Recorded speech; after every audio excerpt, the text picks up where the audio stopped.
Now available in paperback and e-readers, John Haynes' Illuminati, the man who rules the world, takes on the head of the global elite in this all-new action-packed John Haynes series adventure. Get your copy of John Haynes' Illuminati in paperback and e-readers at Amazon.com and online booksellers everywhere.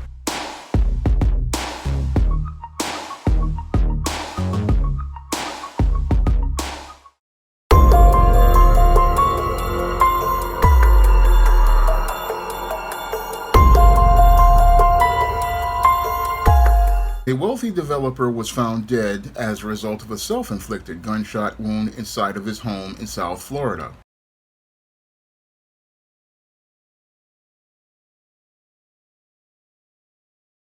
A well-known Miami developer found dead at his Coco Plum home. A law enforcement source confirms to us prominent home builder Sergio Pino shot himself when FBI agents were about to arrest him. Pino was accused of being involved in a murder-for-hire plot against his wife during a nasty divorce. CBS News Miami's Yvonne Taylor joins us live right now from Coral Gables, where one of the raids took place this morning. Yvonne? And this is where it all happened, Elliot and Lauren. Federal agents came here to arrest 67-year-old Sergio Pino, but the prominent developer never made it out in handcuffs. Sergio Pino's body was pulled out of his house under a black tarp Tuesday before noon. FBI agents said he died of a self-inflicted gunshot wound. They found his body in an upstairs bedroom of this house. This is unfortunately a stain on our community. It was a scene that left this Coco Plum neighborhood in total shock. It began at 6 a.m. when the FBI SWAT team arrived at the house at Isla Dorada Boulevard to execute an arrest operation related to a murder-for-hire investigation that began in fall of 2023. But it is quite a disruption and a sad day for everybody. The bizarre standoff lasted hours, with agents firing off numerous flashbangs and calling over loudspeakers for Pino to come out. That went out until almost 11 a.m. when agents finally made entry into the house itself. Sergio Pino was in the middle of a contentious divorce proceeding. Tatiana Pino, his wife of more than 30 years, accused him of making threats. In this surveillance video, a rental truck driver deliberately smashed into Tatiana's vehicle. Her attorney said she was getting ready to head to a court hearing.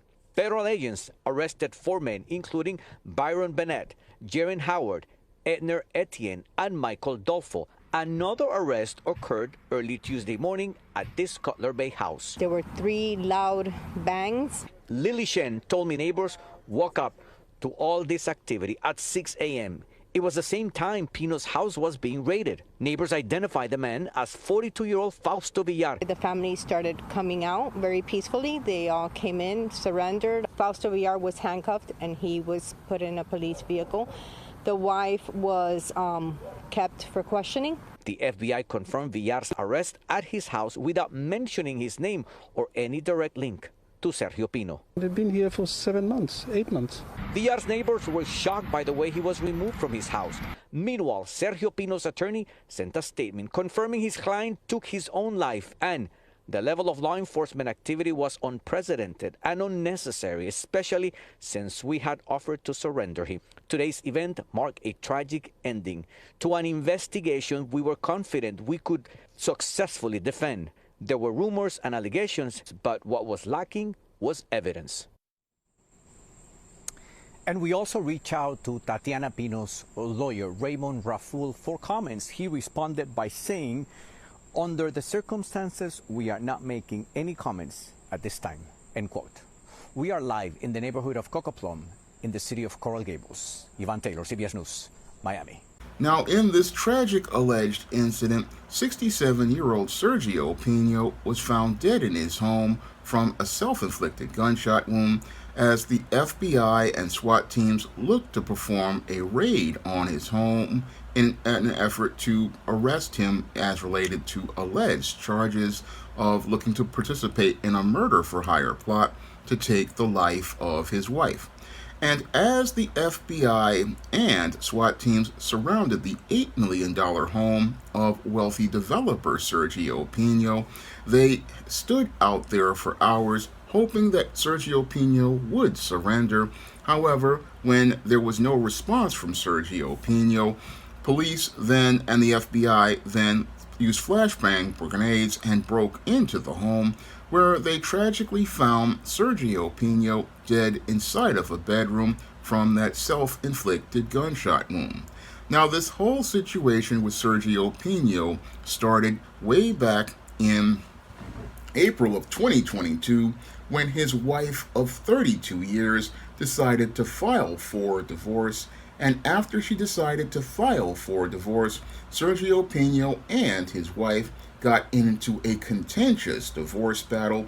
And as they got into this contentious divorce battle to be able to divide Sergio Pino's assets, which are valued at anywhere from $180 to $350 million, this is where Sergio Pino's wife alleges there were numerous attempts on her life, such as one where she was in a car accident that she believes was deliberately staged, and believes that there were several attempts to harm her as related to alleged arson attempts, and also believes that there was a murder for hire plot. And it was when she heard about this murder for hire plot from an employee on a yacht, that she decided to go to the FBI and have them do an investigation. And as they did their investigation, this is where they found that Sergio Pino had possibly hired these individuals to participate in the murder of his wife. And this is where they were looking to perform this raid on the home of Sergio Pino. And as they were looking to perform the raid on this home, again, this is where they came to the $8 million home that Sergio Pino was living in. And this is where they found Sergio Pino dead. Now, the FBI and the police in Florida see the suicide of Sergio Pino as an isolated incident. However, when I take a critical examination of the alleged actions of Sergio Pino, they definitely fit the pattern and profile for beta males that I talk about in my book, The Man Crisis.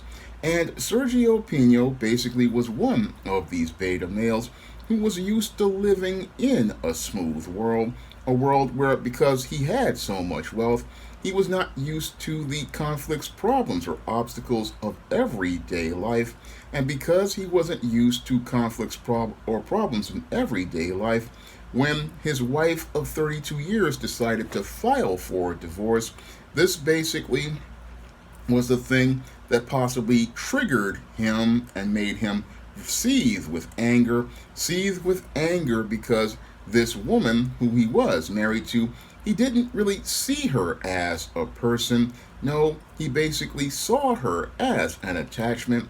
And as he saw her as an attachment or a piece of property, he took great offense that this woman, who he had been providing for over 32 years, was going to disrupt his home. And in an effort to be able to continue maintaining his wealth and maintaining his smooth world, he hoped to possibly look to, as alleged by her, to end her life, hoped to end her life and basically dispose of her for having the audacity to file for divorce by allegedly, in the beginning, looked to poison her, and when that did not work, then allegedly went to go and have her life taken, possibly in an automobile accident or with a possible fire.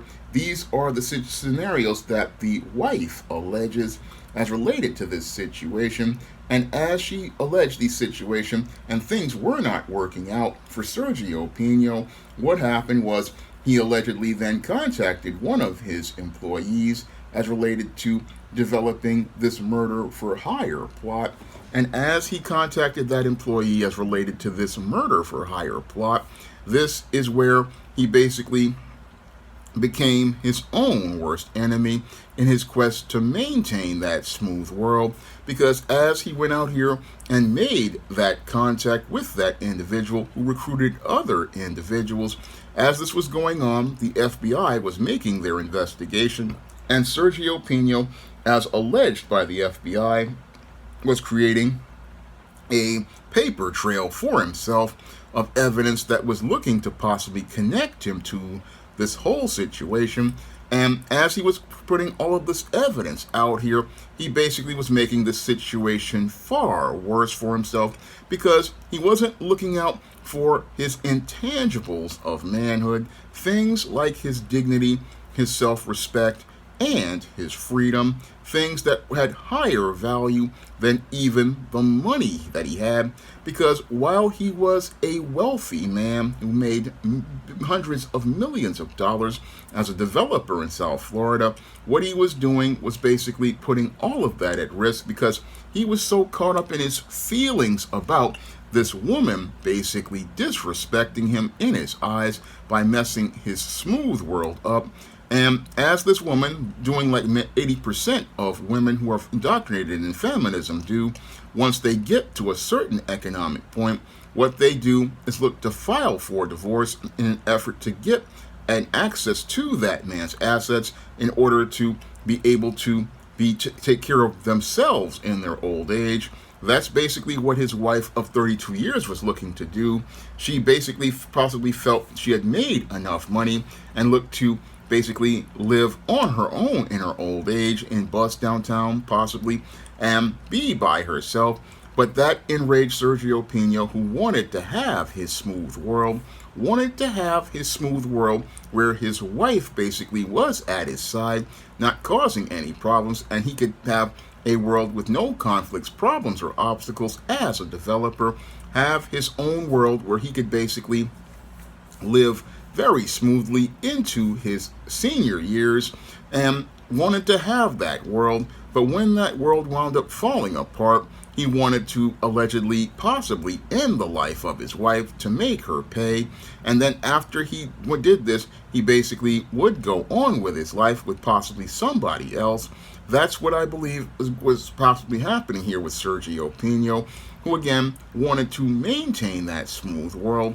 And if he couldn't maintain that smooth world with that wife, he would look to end the life of that wife, maintain his wealth, and maintain his wealth as he got involved with someone else. And as he maintained that wealth with somebody else, he hoped to go on and have no regard for his wife of 32 years, have no regard for that wife, because again, he did not see that wife as a person. No, that's the whole sad, tragic thing about this whole situation. That wife was never a person in his eyes. No, she, for 32 years, didn't even know what she was dealing with because she thought she was going to be married to a man who loved her. But this man didn't love her at all. No, he loved the idea of having this woman as an attachment. And once that woman no longer had value for him, basically, once they start to get older and they hit what people call the wall in social media circles and start losing their attractiveness, this is where many beta males look to go out here and look to replace that woman. And maybe Sergio Pino possibly was out here with side pieces to replace her, and this is what motivated his wife to file for divorce. And as she was motivated to file for divorce, this is the thing that possibly incensed Sergio Pino, because this woman was messing with his smooth world. And as she messed with his smooth world, this is where he went into this whole murder for hire plot. And this whole murder for hire plot, basically, he thought it wouldn't touch him because he was wealthy and heavily connected to different individuals in politics. However, since his wife went to the FBI and they did their investigation, this is where Sergio Pino's plans to get rid of his wife and dispose of her like a piece of property he had no more use for basically blew up in his face. And as his smooth world started to get rough with the FBI and SWAT teams closing in on his $8 million home, this is where Sergio Pino possibly felt overwhelmed. And as he felt overwhelmed and felt that there was going to be no way out for him, he decided to go out and avoid justice the same way many mass shooters look to avoid justice, and by taking their own lives, look to deny people justice, because these males, again, they're not good critical thinkers, because they act on their feelings and only act on sating their feelings, because that's what Sergio Pino was doing, looking to sate his feelings about being slighted from his wife filing for divorce, instead of going out here and basically charging that woman to the game, and charging that woman to the game, and leaving her to her fate, the way Corey Hardrick dealt with Tia Mowry. That's what a smart critical thinking man does, because there are some things worth far more than money, such as a man's intangibles of manhood, and sometimes a man has to make a sacrifice as related to money in order to be able to maintain his intangibles of manhood, such as his dignity, his self-respect, and most importantly, his freedom and his life, because those things have higher value than money. But sadly, with many beta males, they put money above their intangibles, and as they put money above their intangibles, they wind up putting their freedom and their life in jeopardy. And sadly, Sergio Pino was so caught up in his love for money over his love for life that he wound up taking his own life to avoid dealing with a minor situation as related to a divorce, and basically wound up again losing his life. And what's really sad is, as he took his own life as related to this FBI raid, now the same wife who he was plotting to do all of these evil things to is now going to inherit all of his money, and the only thing that Sergio Pino may be inheriting is possibly a place in hell if he did plan this murder, because according to the Bible it states that thou shalt not murder. So this man not only sacrificed his life in this world, but he also sacrificed his life in the next world. And as he sacrificed his life in the next world, he basically wound up losing his soul. That's the whole sad part about this story, because in his efforts to try to keep that money, he wound up losing his soul. And this is what happens to many beta males, because they just are so short-sighted. Many beta males are so short-sighted, they can't see the big picture about what the final issues are going to be as related to their life. And because they can't see the big picture as related to life, what happens to many beta males is that they wind up losing everything. And that's what's happened here to Sergio Pino, who went from being one of the wealthiest men in South Florida to winding up becoming a man in crisis. Now, if you want to learn more about what motivates beta males to participate in their extreme and erratic behaviors, and how to identify those behaviors so that you can avoid dealing with their toxic behavior, you can pick up my book, The Man Crisis, on Amazon.com in paperback and Kindle format. You can also find The Man Crisis at other online booksellers like Draft the Digital, Google Play, Barnes & Noble, and big box retailers like Walmart and Target. And if you want to see me make more videos like this one, which was requested by a viewer, you can send a donation for a minimum of $15 to the Cash App or the PayPal. And if I know something about that subject, I will make that video for you. That's all I have to say for this video. You can comment, rate, and subscribe. Support Black-owned and Black-operated digital broadcast media. www.niceradionetwork.com. Nice Radio Network, broadcasting 24 hours a day, 7 days a week.